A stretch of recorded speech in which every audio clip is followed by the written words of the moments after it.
sa maison, tu dois d'abord arrêter la prostitution.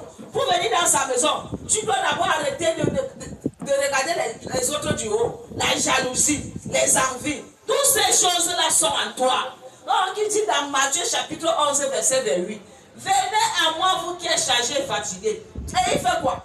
Il te donne le repos. Voilà, il a enlevé, il a déchargé son fils de tous ses fardeaux. De tous ses fardeaux. Et aujourd'hui, fais comme ça. Il est libre.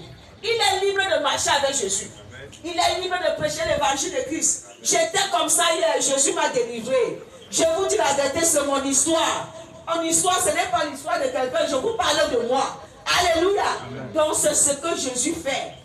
Quand tu es dans la maison de Dieu, fais les efforts de venir à l'étude biblique, aux enseignements. Tu reçois la parole de Dieu. Et la parole de Dieu te délivre. Alléluia. Elle te délivre, elle te rend libre. Et tu deviens un homme libre. Tu ne peux pas être un enfant de Dieu, tu continues à être esclave du péché. Jésus a mort sur la croix pour toi.